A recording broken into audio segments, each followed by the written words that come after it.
Shalom, saudara yang kasihi Tuhan Yesus Kristus. Selamat berjumpa kembali di dalam program yang luar biasa sangat memberkati kita ini, yaitu Bible Study CK7. Kita akan mengupas pasal demi pasal dari setiap firman Allah. Ya, walaupun memang secara sederhana, gak mendetail dan tidak terlalu dalam. Karena apa? Karena memang waktunya sangat singkat ya, sekitar 40 menit saja. Tetapi kita akan menemukan mutiara-mutiara kebenaran. Ya. Kalau saudara pengen lihat secara lengkap, ya, mendetail, lalu bahasa aslinya seperti apa, nah saudara sekolah Alkitab, ya, sekolah teologi.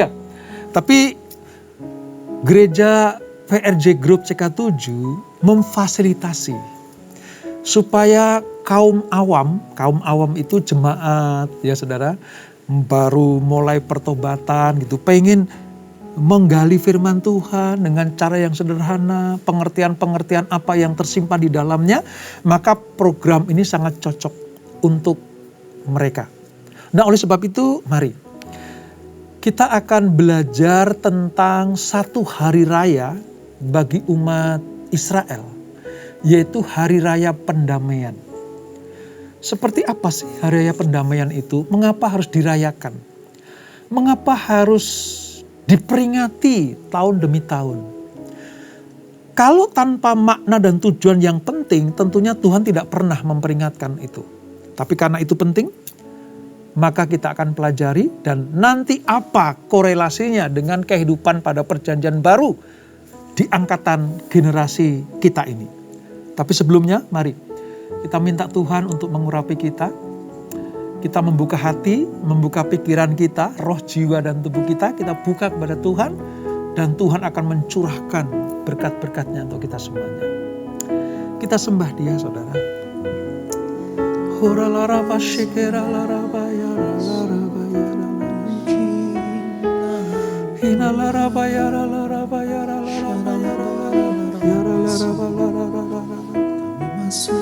Haleluya, haleluya. Terima kasih Tuhan, terima kasih Bapa, terima kasih Roh Kudus, terima kasih. Engkaulah kekuatanku, Engkaulah kemuliaanku, Engkaulah segalanya. Amin Tuhan. Engkau permata yang indah, takkan pernah ku lepaskan, Engkaulah segalanya.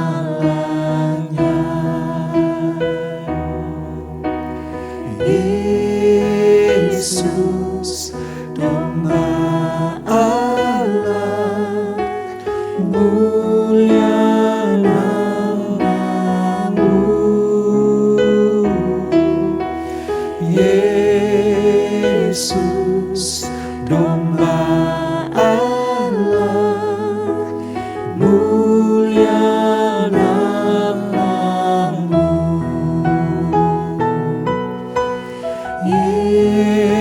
Yesus, domba Allah, mulia nama-Mu.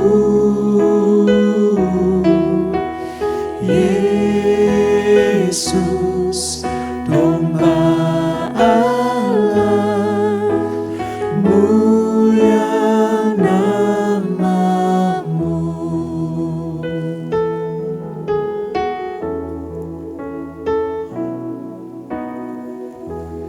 Engkaulah kekuatanku, Engkaulah kemuliaanku, Engkaulah segalanya.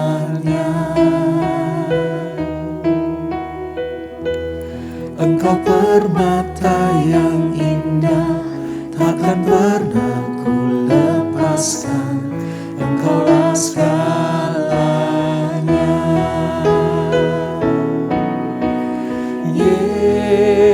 Yesus,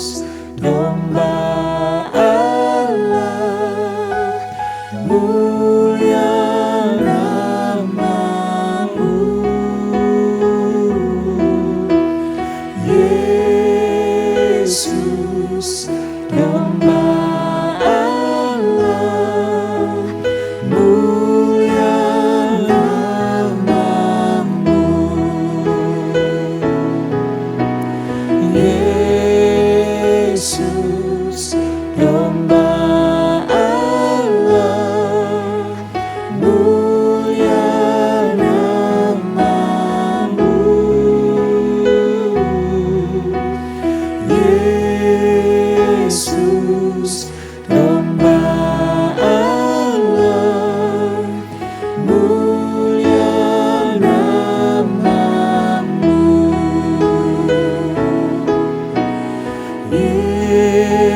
Yesus, domba Allah, mulia nama-Mu.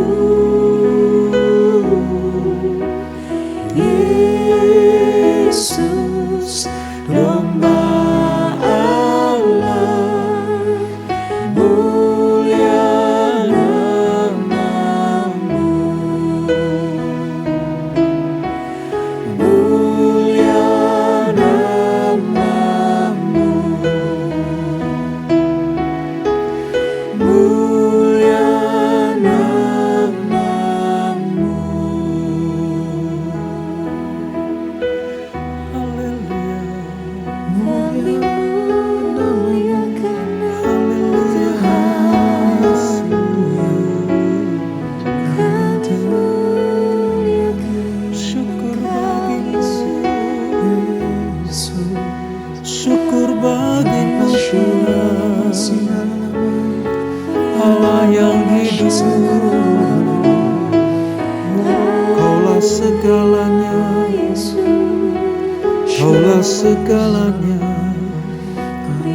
Allah yang perkasa, Allah yang mulia. Sebab Engkau besar, sebab Engkau besar, mengatasi segala-galanya. Sungguh besar dan kudus nama-Mu Bapa, ku selalu puji nama-Mu.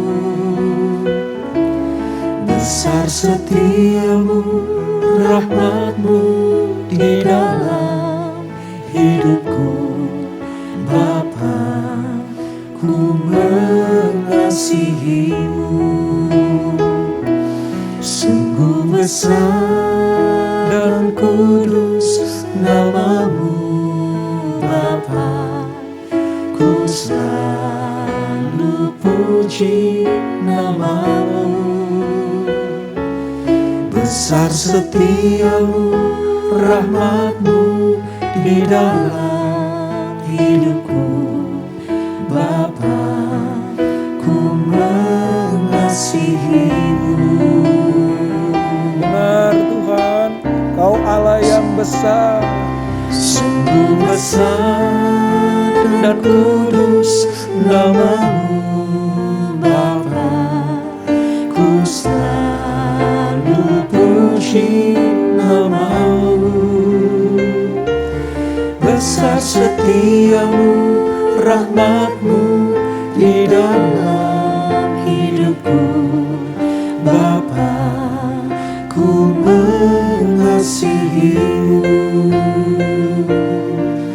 Bapa, ku mengasihi-Mu. Bapa, ku mengasihi-Mu. Amin Tuhan. Sebab Engkaulah Allah kekuatan kami. Engkaulah harta yang termulia. Engkaulah permata yang indah yang kami miliki dalam hidup kami. Dan Engkau adalah Allah yang besar dan kudus. Engkau akan berfirman untuk kami semuanya. Kepada orang yang haus dan lapar akan kebenaran firman Allah, maka Tuhan bersegera membukakan rahasia-rahasia itu. Dan inilah salah satu tempat yang tepat untuk kami belajar tentang firman Allah. Sebab Tuhan akan membukakan rahasia-rahasia itu. Terima kasih Bapa. Terima kasih Roh Kudus. Urapi kami, urapi hamba-Mu menyampaikan firman Allah ini dengan bahasa yang sederhana, namun penuh kuasa. Sebab Allah ada bersama-sama dengan kami. Di dalam nama Yesus, mari yang siap belajar firman Tuhan, sama-sama kita katakan, amin. Imamat pasal yang ke-16. Imamat 16, Perjanjian Lama, halaman sekitar 125, Alkitab saya. Kita akan belajar dan membaca merenungkan Hari Raya Pendamaian seperti apa yang Tuhan kehendaki dan kita akan mengerti, saudara. Saya akan bacakan ayat 1 sampai dengan ayat yang ke-10. Dari sekitar 34 ayat ini saya akan bacakan 10 ayat. Nanti selebihnya kita akan pelajari. Demikian firman Tuhan. Hari Raya Pendamaian. Sesudah kedua anak Harun mati, ya, tentang Nadab dan Abihu mati, yang terjadi pada waktu mereka mendekat ke hadapan Tuhan, berfirmanlah Tuhan kepada Musa. Firman Tuhan kepadanya, katakanlah kepada Harun, kakakmu, supaya ia jangan sembarangan waktu masuk ke dalam tempat kudus di belakang tabir, ke depan tutup pendamaian yang di atas tabut, supaya jangan ia mati. Karena aku menampakkan diri dalam awan di atas tutup pendamaian. Beginilah caranya Harun masuk ke dalam tempat kudus itu, yakni dengan membawa seekor lembu jantan muda untuk korban penghapus dosa dan seekor domba jantan untuk korban bakaran. Jadi ada jenis korban, penghapus dosa dan korban bakaran. Ia harus mengenakan kemeja lenan yang kudus dan ia harus menutupi auratnya dengan celana lenan dan ia harus memakai ikat pinggang lenan dan berlilitkan serban lenan. Itulah pakaian kudus yang harus dikenakannya sesudah ia membasuh tubuhnya dengan air di kolam pembasuhan itu. Dari umat Israel, ia harus mengambil 2 ekor kambing jantan untuk korban penghapus dosa dan seekor domba jantan untuk korban bakaran. Kemudian Harun harus mempersembahkan lembu jantan yang akan menjadi korban penghapus dosa baginya sendiri dan dengan demikian mengadakan pendamaian baginya dan bagi keluarganya. Ia harus mengambil 2 ekor kambing jantan itu dan menempatkannya di hadapan Tuhan di depan pintu kemah pertemuan. Dan harus membuang undi atas kedua kambing jantan itu. Sebuah undi bagi Tuhan dan sebuah bagi Azazel. Nah, ini muncul kata Azazel, ya. Nanti akan kita pelajari, saudara. Lalu Harun harus mempersembahkan kambing jantan yang kena undi bagi Tuhan. Jadi ada kambing jantan yang kena undi, ini dipersembahkan bagi Tuhan. Dan mengolahnya sebagai korban penghapus dosa. Tetapi kambing jantan yang kena undi bagi Azazel haruslah ditempatkan hidup-hidup di hadapan Tuhan untuk mengadakan pendamaian. Lalu dilepaskan bagi Azazel di padang gurun. Nah, saudara, ini agak menarik. Ya. Perayaan atau peristiwa tentang Hari Raya Pendamaian ini agak menarik, saudara. Kenapa? Karena ternyata ada satu jenis persembahan yang dikhususkan untuk Tuhan. Tetapi ada simbol, ada lambang, satu persembahan yang dilepas di padang gurun. Sejauh ini belum pernah ada, saudara. Sejauh ini belum pernah ada. Ya, kalau orang Israel membuat mezbah korban persembahan, semuanya untuk Tuhan. Ya, ada sih bagian dagingnya, ya itu dimakan oleh imam, itu ada. Tetapi yang satu untuk Tuhan dan satu untuk di padang gurun untuk Azazel itu baru kali ini. Nah, apa rahasianya dan apa pengertian-pengertiannya, saudara? Mari kita pelajari satu persatu. Hari Raya Pendamaian di pasal 16 ayat 1 sampai 34 ini, sekalipun ada semua korban yang dipersembahkan bagi anggota jemaat Israel maupun para imam untuk diri mereka sendiri, Tetapi ada sejumlah dosa dan kenajisan yang untuknya harus diadakan pendamaian. Jika orang ini memelihara hubungan yang benar dengan Allah, ya, tapi sekalipun dia memiliki hubungan yang benar dengan Allah, namun karena natur manusia itu berbuat dosa, maka harus dibersihkan dulu. Ada korban pembersihan dulu, namanya korban pendamaian. Supaya apa? Supaya semua ibadah bangsa Israel diterima oleh Tuhan. Oleh karena itu, saudara, ditetapkanlah suatu hari tertentu ketika imam besar ya harus melaksanakan ya upacara pendamaian di antara bangsa tersebut dengan Allah. Ini namanya upacara khusus untuk pendamaian, supaya hari besarnya itu dapat berkenan kepada Tuhan.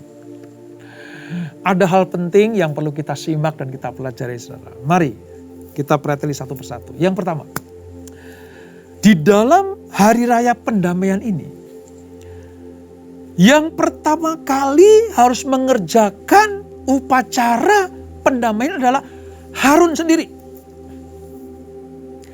Harun dan anak-anaknya harus dibersihkan terlebih dahulu. Harun harus mempersembahkan korban penghapus dosa bagi dirinya dan bagi keluarganya, sebelum ia mempersembahkannya bagi umat Allah. Ini menunjukkan bahwa imam besar pun adalah manusia yang bisa berbuat dosa dan membutuhkan pengampunan. Ingat pelajaran Yesus tentang doa Bapa kami. Itu ditujukan bukan hanya kepada domba-domba atau orang-orang Israel saja, tapi juga bagi para muridnya, bagi para imam. Berdoalah, minta ampun kepada Tuhan.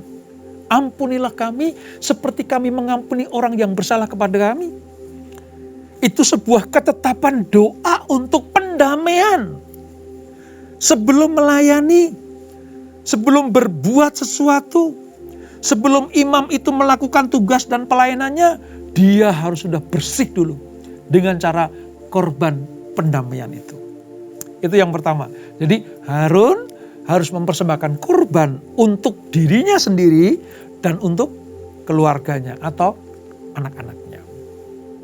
Yang kedua, ini lebih luar biasa lagi, saudara. Ada 2 kambing yang harus dipersembahkan umat Allah. 2 kambing.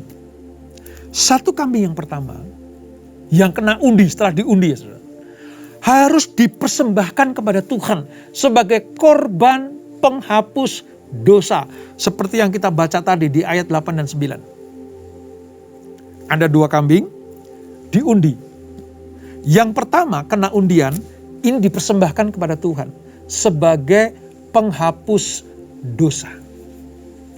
Nah, kambing yang kedua yang kena undi tadi, yang tidak dipilih untuk Tuhan tadi, ini kambing yang dipersembahkan untuk Azazel.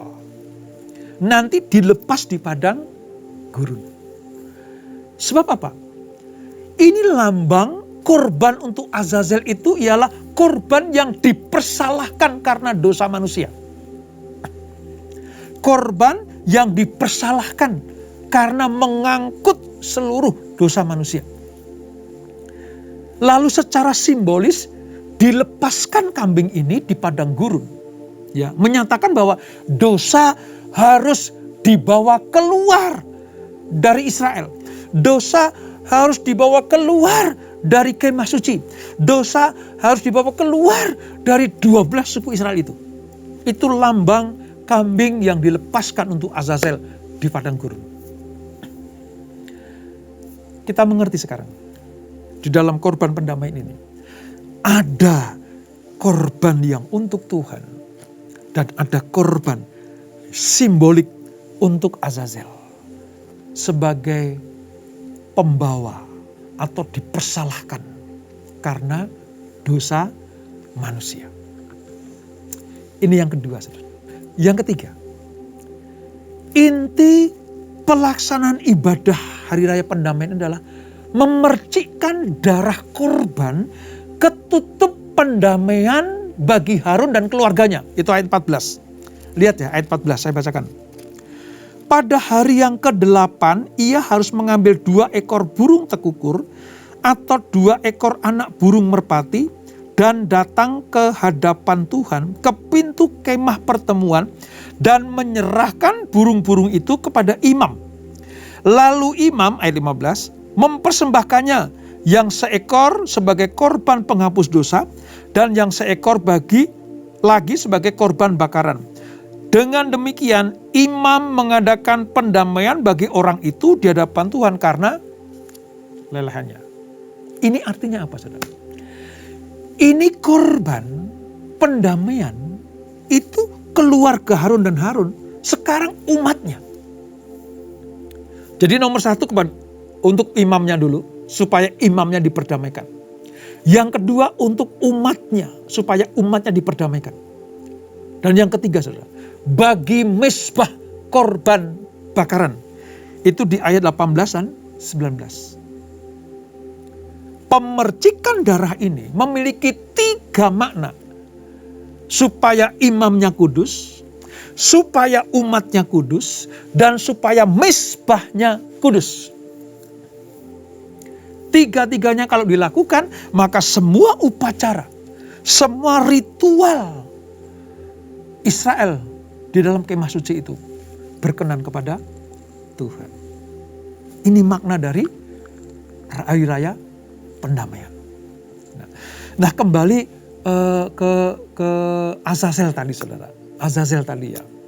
Saudara tahu, posisi kambing itu, kambing jantan itu, di satu sisi untuk Tuhan, satu itu Azazel. Saudara tahu, itu semua terwakili di dalam diri Tuhan Yesus Kristus. Dia imam besar seperti Harun. Tapi dia juga korbannya seperti kambing jantan untuk Allah dan kambing Azazel yang dilepas di padang gurun. Ketika Yesus membawa tugas pelayanannya, walaupun dia bukan dari suku Lewi, dia bukan dari keturunan Harun, dia dari keturunan siapa? Nanti Yehuda. Dia bukan dari jalur Lewi, tapi keimaman Yesus itu dari jalur Melkisedek, yang tidak berbapak dan beribu, yang tidak tahu dari mana asalnya, tiba-tiba muncul. Jadi keimaman Yesus itu bukan dari jalur Harun atau jalur Lewi, tapi dari jalur Melkisedek. Kalau dari jalur Lewi, jelas tidak mungkin karena Yesus dari suku Yehuda. Nah ini banyak sekali dipertanyakan. Tetapi keimaman Yesus adalah dari jalur Melkisedek. Itu kitab Ibrani menyatakan seperti itu. Saudara lihat, ketiga-tiganya terwakili dalam diri Yesus Kristus. 1, sebagai imam seperti Harun. Yang kedua, sebagai anak domba Allah dipersembahkan kepada Tuhan. Tetapi yang ketiga ini, saudara, dia juga seperti kambing Azazel yang dilepaskan di padang gurun untuk memikul, dipersalahkan karena dosa manusia. Sekali lagi, di dalam pribadi Yesus, semua korban pendamaian ini lunas dibayar. Makanya ketika dia di kayu salib, menjelang jam 3 sore, di Golgota, Getsemani itu, di Golgota itu, ya, di Kalvari itu, dia teriak dengan suara keras, sudah selesai, it finished. Kalau kamu melihat aku sebagai imam besar, seperti yang Harun lakukan, kau lihat aku imam besarnya. Kalau kau lihat aku sebagai anak domba yang dipersembahkan kepada Allah, akulah anak domba Allah yang dikorbankan bagi manusia. Kalau engkau melihat aku sebagai domba yang dilepas untuk Azazel di padang gurun, akulah itu. Jadi di dalam diri pribadi Yesus terwakili 3 hal di dalam hari raya pendamaian ini. Yesus diserahkan ke tangan bangsa-bangsa yang bukan Yahudi. Artinya di luar kemah suci, di luar kota suci Yerusalem. Dia disalibkan bukan di kota Yerusalem, tadi di luar gerbang Yerusalem. Itu mengindikasikan bagaimana Yesus dilepaskan keluar dari perkemahan. Seperti kambing hitam kesalahan Israel ini. Kambing hitam Azazel ini dipersembahkan di padang gurun. Demikianlah Yesus harus disalibkan karena memikul dosa manusia. Dan dia diarak untuk disalibkan di luar kota Yerusalem. Di luar tembok Yerusalem. Makanya kalau saudara ke Israel, ya, saudara akan dibawa ke tempat, sebenarnya ada 2 tempat yang dinyatakan sebagai Golgota. Yang pertama itu ada di dalam kota. Tapi yang pas sebenarnya ada di luar kota karena tidak mungkin ya, orang penjahat itu disalibkan di dalam kota, harus di luar tembok kota Yerusalem. Karena itu adalah pendosa, najis, harus dikeluarkan dari wilayah kudus kota Yerusalem. Itu pengertiannya. Seperti kambing Azazel inilah, ya, kambing hitam kesalahan Israel inilah dilepaskan. Demikianlah Yesus dianggap sebagai kambing hitam kesalahan. Semua dosa manusia numpuk di pundaknya, terwakili oleh Yesus Kristus. Oleh sebab itu, kalau dari zaman dulu bangsa Israel di padang gurun sudah merayakan hari raya pendamaian, begitu rumitnya, begitu merepotkannya, persiapannya tidak cukup hanya untuk sehari. Bagaimana korbannya harus begini, harus ada undian, harus ada ini dan itu. Saya mau katakan, kalau Yesus sudah melengkapinya, Yesus sudah menyempurnakannya, betapa kita mengucap syukur atas pengorbanan Yesus untuk kita semuanya. Mari saudara, dengan belajar firman Allah ini kita semakin mengerti betapa besar kasih Kristus buat kita semuanya. Tadi kita menyanyikan pujian, sungguh besar dan kudus namamu. Itu mewakili seluruh eksistensi Kristus, Yesus buat kita semuanya. Jangan pernah keluar dari iman kita kepada Yesus. Jangan pernah tukar apapun juga. Karena hanya lewat Yesus sebagai imam besar, lewat Yesus sebagai anak domba Allah, dan lewat Yesus yang dipersalahkan seperti kambing domba Azazel ini, demikianlah semua dosa kita sudah diampuni oleh Tuhan. Dan kita sudah diperdamaikan dengan Bapa di surga. Mari saudara, renungkan baik-baik ini. Saya sangat diberkati dengan materi ini saudara. Dan saya menyatakan diri saya akan semakin mencintai Tuhan Yesus. Sekali Yesus tetap Yesus. Jangan ditukar dengan apapun juga.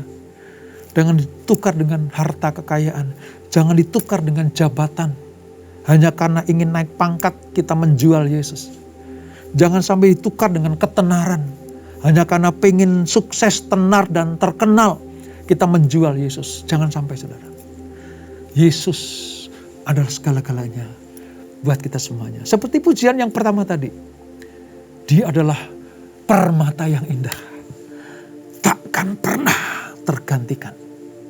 Takkan pernah kita buang.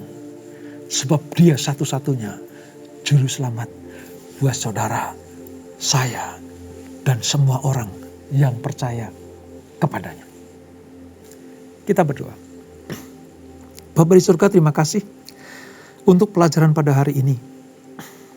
Tentang hari raya pendamaian yang diperintahkan Tuhan kepada bangsa Israel di padang gurun pada waktu itu. kepada Musa, Harun dan anak-anaknya, di mana mereka mewakili para imam. Dan bagaimana kami melihat ada ritual 2 kambing jantan, yang satu dipersembahkan untuk Tuhan, yang satu dilepas di padang gurun karena terbebani oleh semua dosa umat Israel pada waktu itu. Dan kalau itu dilakukan, maka bangsa Israel akan diperkenankan Tuhan, diperdamaikan dengan Bapa. Bagi kami di perjanjian baru ini ya Tuhan, kami bersyukur, sungguh bersyukur memiliki Yesus Kristus sebagai Tuhan dan Juru Selamat. Dia bukan hanya sebagai imam besar seperti Harun, tapi dia juga adalah anak domba Allah yang dipersembahkan kepada Bapa. Dan sekaligus dia disimbolkan sebagai kambing hitam kesalahan Israel, yaitu yang dipersalahkan ketika dia harus disalib, diarak keluar dari Yerusalem. Seperti kambing domba hitam Asasel yang dikeluarkan dari kemah suci untuk dilepas di padang gurun. Tiga-tiganya terwakili oleh Tuhan Yesus. Terima kasih Bapa. Kami semakin mengerti sekarang. Setiap firman, setiap pasal, setiap perikop, setiap tema-tema di dalam kitab imamat ini. Kami semakin mengerti sekarang bahwa Tuhan sangat memperhatikan anak-anaknya. Terima kasih Bapa. Berkati kami semuanya. Berkati anak-anak-Mu yang setia, yang betul-betul haus dan lapar akan kebenaran firman Allah. Selalu belajar akan kebenaran firman Allah. Berkati Tuhan. Supaya mereka semakin mengenal Engkau, mencintai dan mengasihi Yesus sebagai Tuhan dan Juru Selamat. Kami juga mohon berkat-Mu untuk gereja CK7 yang memfasilitasi Bible Study online ini ya Tuhan. Kami percaya semakin Engkau percayakan hal-hal yang besar untuk gereja-Mu ini. Sebab gereja-Mu ini mengutamakan kebenaran firman Allah di atas segala-galanya. Untuk dipelajari, untuk direnungkan, dan untuk dilakukan. Itulah sebabnya kenapa kami menantikan suara dari surga. Supaya kami disebut sebagai umat yang layak bagi Tuhan. Terima kasih Bapa.